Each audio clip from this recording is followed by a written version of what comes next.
नमस्ते दोस्तों, कैसे हैं आप सब। हेल्दी जुगाड़ में मैं आज आपके लिए ऐसी खाद्य सामग्री की बात करने वाली हूँ जिसका यूज़ पीढ़ियों से हमारे खान पान में होता आ रहा है और जिसके बिना हम हमारे खाने की कल्पना भी नहीं कर सकते।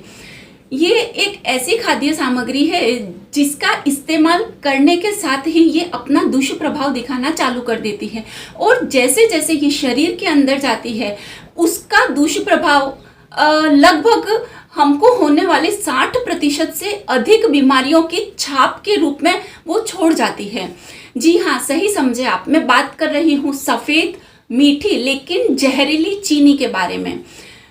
आज की इस हेल्दी जुगाड़ में मैं मेरे जुगाड़ू आइडियाज से आप जान पाएंगे कि ये सफ़ेद जहरीली एसिडिक लेकिन पौष्टिकता में शून्य चीनी के क्या क्या हेल्दी विकल्प है। सबसे पहले बात करेंगे कि मेल में 35 ग्राम और फीमेल में 25 ग्राम चीनी से मिलने वाली लगभग क्रमशः 150 व 100 कैलोरी पूरे दिन के लिए सफिशिएंट होती है। लेकिन अगर कोई जिम जाता है, रेगुलर एक्सरसाइज करता है तो मेल में वो 35 से बढ़ के 50 तक और फीमेल में 25 से बढ़ के वो 35 तक सेफ समझी जाती है। चीनी के विकल्पों के रूप में बाजार में बहुत सारे स्वीटनर्स अवेलेबल है। तो आर्टिफिशियल स्वीटनर के रूप में जो कि शक्कर के मुकाबले उसमें 300 से 600 गुना ज़्यादा मिठास होती है, उसके रूप में स्प्लेंडा और हमारा बरसों पुराना जाना पहचाना सैक्रिन ये अवेलेबल होता है। और दूसरा है जिसमें कि इसमें 0 कैलोरीज होती है, शुगर अल्कोहल के रूप में जो कि शुगर के मुकाबले 40% कम कैलोरी होती है।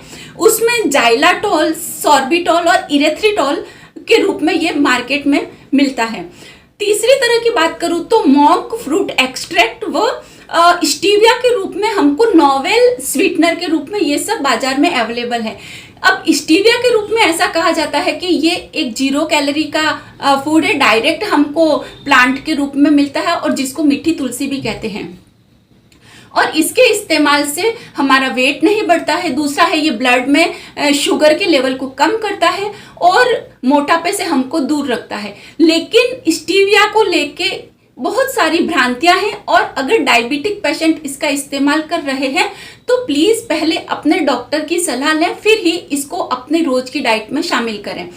देखिए, इन सब के अलावा अब एक चौथी तरह का हमारे पास में विकल्प मौजूद है जो कि नेचुरल स्वीटनर की कैटेगरी में आता है, जिसमें शुगर की तरह जहरीले तत्व नहीं मिले होते हैं, जिसके अंदर वो बहुत ज़्यादा प्रोसेस्ड नहीं होते, बहुत ज़्यादा उनको रिफाइंड नहीं किया जाता है, जिसकी वजह से उनके अंदर जो प्राकृतिक रूप से पौष्टिकता रहती है वो बरकरार रहती है, जो कि हमारे लिए एक बहुत अच्छा हेल्दी ऑप्शन है। और एक हेल्दी व्यक्ति के लिए वो अपने हिसाब से, अपनी रिक्वायरमेंट, अपने गोल के हिसाब से उन ऑप्शंस में से कोई भी एक श्रेष्ठ चीनी का विकल्प चुन सकता है। तो आइए इसमें मेरे जुगाड़ू आइडियाज में नेचुरल स्वीटनर के रूप में जो चीनी का श्रेष्ठ विकल्प है वो माना जा सकता है कि देशी खांड और मिश्री। ये एक ऐसे विकल्प है जिनका हम बेझिझक इस्तेमाल कर सकते हैं एक हेल्दी पर्सन है तो, कि हम उनको रोज दूध, दही, कॉफ़ी, किसी भी प्रकार की अगर हम स्वीट डिश बना रहे हैं तो उसके अंदर उसका इस्तेमाल कर सकते हैं, क्योंकि ये कैलोरी में लगभग शक्कर के बराबर होता है लेकिन इसकी मिठास शक्कर से थोड़ी कम होती है और ये शक्कर की तरह एसिडिक ना होकर तासीर में थोड़ी ठंडी होती है। अब नेक्स्ट लेवल पे जाते हैं तो गुड़ के ऊपर मैंने मेरा एक पूरा वीडियो बनाया हुआ है, तो आप उसको प्लीज़ ज़रूर देखिए। उसका मैं लिंक नीचे डिस्क्रिप्शन बॉक्स में डाल दूंगी। अब खांडसारी जिसको रॉ शुगर कहते हैं, वो एक बहुत ही स्वस्थ और एक पौष्टिक सब्स्टिट्यूट है चीनी का। इसका इस्तेमाल हम बहुत सारी खाने की आइटम्स में कर सकते हैं। जिन लोगों को स्पेशली पर्टिकुलर गुड़ की फ्लेवर या गुड़ का वो कलर नहीं चाहिए होता है तो उसकी जगह हम खांडसारी को बेझिझक इस्तेमाल कर सकते हैं।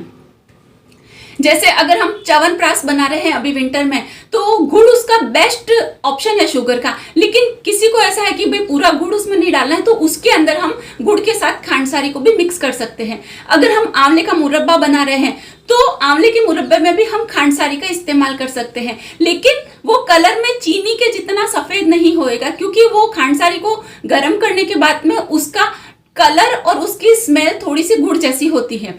अब आगे बात करेंगे कि कोकोनट शुगर और रिफाइंड ब्राउन शुगर भी एक अच्छे हेल्दी ऑप्शंस है। ब्राउन शुगर और कोकोनट शुगर में क्या है कि इनका एक अपना प्रोमिनेंट टेस्ट और फ्लेवर होता है, जिसकी वजह से इसका एक रिस्ट्रिक्टेड यूटिलाइजेशन ही किया जा सकता है। लेकिन बेकरी आइटम के लिए ये बहुत अच्छा है। और अगर हम कोई डिश बनाते समय ड्राई फॉर्म में मिठास डालनी है तो कोकोनट शुगर जो कि थोड़ी सी दरदरी होती है उसको बारीक पीस के हम उसको यूज कर सकते हैं। तो कोकोनट शुगर की वजह से उसकी पौष्टिकता और बढ़ जाएगी। इसके अलावा हेल्दी ऑप्शंस की लिस्ट में आता है कि ऑर्गेनिक रॉ हनी, जो कि बरसों पुराना, यानी आयुर्वेद में भी इसका भरपूर उल्लेख और प्रशंसा की गई है। लेकिन आज के इस शुद्ध उसके प्योरिटी के लेके क्वेश्चन मार्क के बीच में मैं आपसे सिर्फ यही कहूंगी कि आप एक रॉ या ऑर्गेनिक हनी को रोज के अपने डाइट में शामिल करके उसके भरपूर हेल्थ बेनिफिट ले सकते हैं। पाम शुगर सिरप या पाम शुगर जो है वो भी एक बहुत अच्छा चीनी का हेल्दी ऑप्शन है। इसको हम घर पे भी बना सकते हैं, जिसको आम भाषा में बोले ना तो खजूर का सिरप, या वो खारे को पीस के, सुखा के पीस के उसका हम शुगर के रूप में उसको यूज ले सकते हैं। इसके अलावा आगवे नेक्टर है, जो कि दिखने में उसकी कंसिस्टेंसी शहद के जैसी और टेस्ट लगभग शहद जैसा होता है। उसका हम बेझिझक बेकरी के आइटम बनाने में उसका शुगर का सब्स्टिट्यूट बना सकते हैं। इसके अलावा मेपल ट्री से मिलने वाला जो मेपल सिरप है वो भी एक शुगर का काफी अच्छा हेल्दी ऑप्शन है। अब बहुत सारे ये हेल्दी ऑप्शंस में हमको अपनी रिक्वायरमेंट, अपनी हेल्थ कंडीशन और हम किस सिचुएशन या क्या चीज बना रहे हैं उसके हिसाब से वो सब्स्टिट्यूट हमारे लिए शुगर के बेस्ट सब्स्टिट्यूट हो पाएंगे और उससे हमको 100% रिजल्ट और हेल्थ बेनिफिट मिल पाएगा। अब चीनी के साथ में बहुत सारी भ्रांतियां जुड़ी हुई है कि जैसे बहुत सारे लोगों को पता नहीं है कि बूरा चीनी, पतासे, ये जो क्रिस्टल्ड मिश्री होती है वो भी ये चीनी का ही एक अलग रूप होता है। वो भी चीनी की तरह रिफाइंड, जहरीले वो सब होते हैं। तो इन सब हेल्दी सब्स्टिट्यूट के साथ में हमको खान पान में से भी जो दूसरे शुगर हम जाने अनजाने बॉडी में इंटेक करते हैं उसको हमारी रोज की डाइट में से हमको कट करना है और उनकी जगह उनके हेल्दी वर्जन को हमको चुनना है। आज का जो जानकारी है आपके लिए कितनी हेल्पफुल रही है प्लीज मुझे जरूर लिखिए। और मैं आपसे एक बात बोलना चाहूंगी दोस्तों कि हेल्दी जुगाड़ के माध्यम से मेरा सिर्फ एक ही मकसद है कि आप सतर्क और जानकार बने और स्वस्थ रहें। आज की हमारी सतर्कता और जानकारी हमारी आने वाली पीढ़ी में होने वाली जो जेनेटिक डिजीज है की चेन है उसको तोड़ पाएगी। तो अगली सीरीज में मैं आपसे एक नई आइटम के साथ में फिर मिलूंगी। तब तक बाय बाय।